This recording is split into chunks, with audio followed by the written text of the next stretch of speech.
ke nindai. Wakawa warita katikuani ya utalngani kena tingomiti kuna nandarua serikali namaki en mataka vinaka nikwa. Kene ulu tangatiko ya luma mosi mbaleti Josiah Reisunge. En idingomi rotiko nanomuni salnika kamburaki en VTFM en mataka vinaka nikwa. Kuruseta tuna nanda bunua wakambimbia nanondra lenga siado vira na vikadivi mailangi en buno ninondra vingarabi mai waranisi. Abi kemni nando wada tiku mai kasana numi wakan lebo kena na wawale wakaturanga wakasar talanga kena vewekani siama wakan ra ker talanga na vewekani wakan gito ni siama taltinga mai na live stream en ay say pura-pura dawangan nindo wada tiku mai kena en mataka vinaka nikwa. Isobani ni vinaka vinawalip sar talanga tingo mirotiko mai veia Richa Valley en singa vinaka nindai. Eluma mosi baleti Josiah Reisunge en VTFM. Lolosingo e kania tenda e mboto ni utonda katowure. Ni sa tini ndole o mati na tali ni nonda veikone. Ki warani se na kato ni waini matanda e satumbe isa laidhiri koto na vesi i Josiah Reisunge. Kawalu ni wula indoi na kena tiki ni singa. Bulango mosi ni wakadalaka ndambula ngodikina. Na waga sosolo ki rara ningito na maitangida kadi na mbatinganga ni mati e salani stima. Mosindi na ninda waga na numa na kena miniti.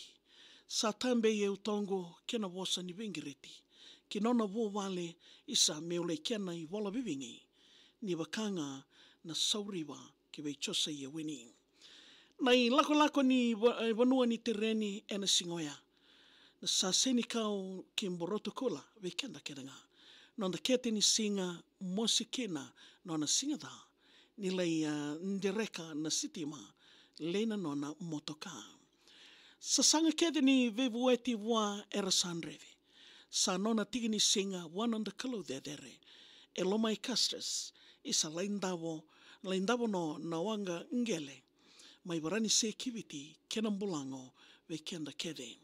Wadirlo lamandina ninda reida ena itamba. Dokana uto na mosi kanrondo na waini mata.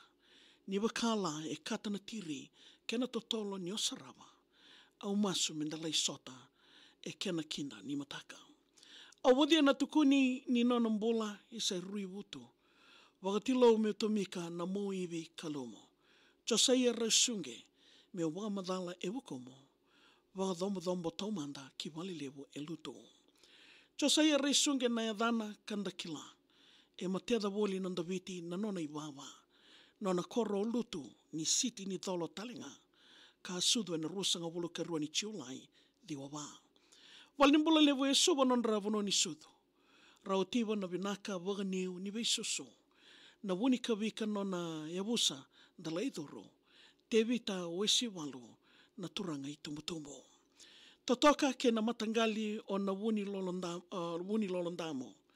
Ke na ilala kaini mangiti na urawulu mbutandamo. Na kawe sa vingi au tekiwa ki ndalingango. Isa lewa kawika me wusoti e matamo. Na ikeba ni mosingo e rui wakadir loloma. Ki na viti levu me wasu wangangele e radola. E wasuta na rakawi no na iwawa sa tonga. Ni Rusia tina moro e ngani mereani mbola. Au wakamadala sakaya kiwe tina na lumani. Ni rui lo manandina no na soroba ngana tangi. Na motombitu ni lutu e na idhumu ni ambake. Na turanga tui lutu o Josiah na kianambati. Ertau leo elima no na veitadini, no na mata veitadini. Gasio mereoni o tina ivere rovengiriti. Sailasa e tarava se o tamaifili. Tina imilika o naina Luciana e itini. E kawa o Josiah e na wawale nda marangeta. Kai nui ni wawale e ngauna ni toka lenga. Nambara ni sawo ni alona e le dhaba tu na senga. Saka o te kede wandua ki wuninga saule kaun. E a te iwawule na korni wuli o lutu. Ni susunga e na koro no na itovo sano na isulu.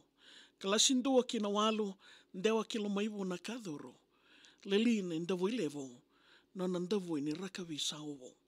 O ya ina ruano ndolo tini kawame sa teki wusiwuti. te ke wukadi na mali o lala kandau na numi. Rokovi ngā na edana na kalon dauni Wembley, Timini Cowboys e Australia e na Rakavi Saumi. Tai level under 20 matani singa ni Rakavi Sadhanra. Nona ingito sambulia da ke tigo ngā na edana.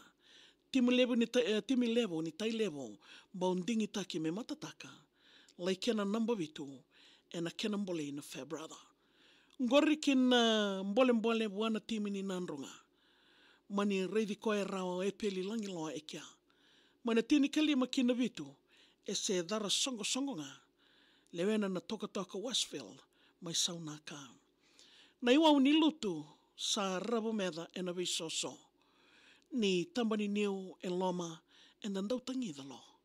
Ni sa kadiwa ki na edana ka wukada na veio. Ronondolo tini kalima kina timini viti me mua ki Sokampo. Gori na Hong Kong Sevens ninda kena tuili. De uti woli tu e na watu na kena history. O reisunge e ndua kambau kouta mai vekemuni na mbilo thedere kandokai ni avitu na HSBC. Mbiu mai Hong Kong menda mua mai viti. Mai matataka no na timini asana o na itasiri. Vinambi wawoki wole e na yada na chosa iawini. Veisusu na Seneca Rugby Club e na Nona City. Nona ndina kei na wakarorongo e rui totoka.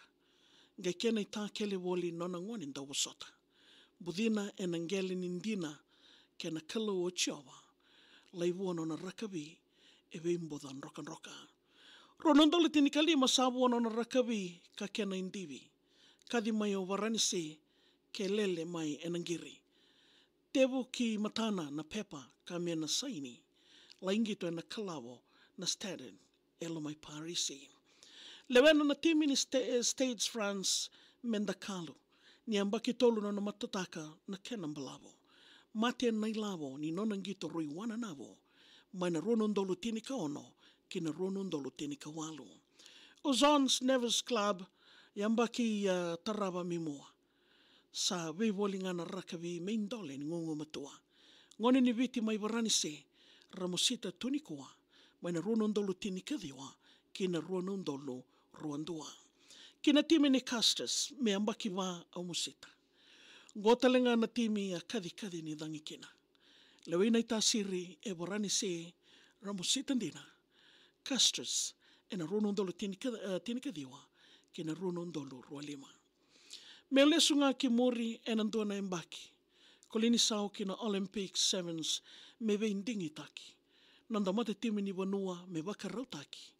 Bau dhaumbena o cho na siliwa ka ni nonda metali.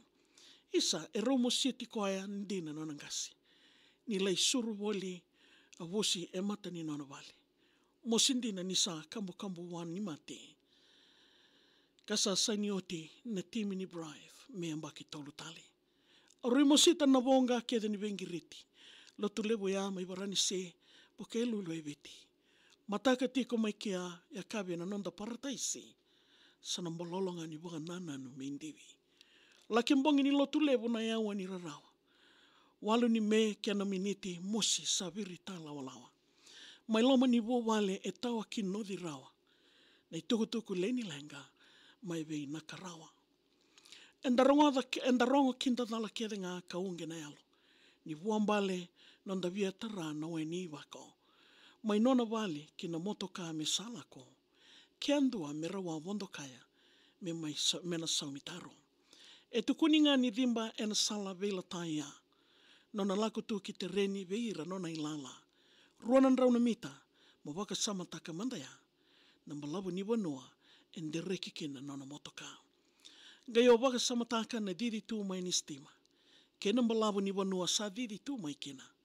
Nambula enda maringeta o vida kamusita e loma ni motoka o reisunge isa sadimba. Isa na nonda ndui singa enda tawa kilane. Na tale ni nonda vei maliwai sa mundu keke. E na ndre na kena siawiani e ndre kina nonda viti kina wanua levo o Varanasi. Sanga wondo ni ngudhe rawa na linga ni vei susu. Ni karona na lewa ni kete e dhawa ni laimbulu. Bewa veti na ya luma waini mata e tuturu. Ni raulei kauta mai na engona na non rei tumbutumbu. I sarto sa ndui wanda mai na veta mani. Ninda wagana numa e lako nonda tangi. Sa mau na motoka ni na totoka ni nonda Viti Island. Sa wanda mate mai o reisunge i rawewe kani.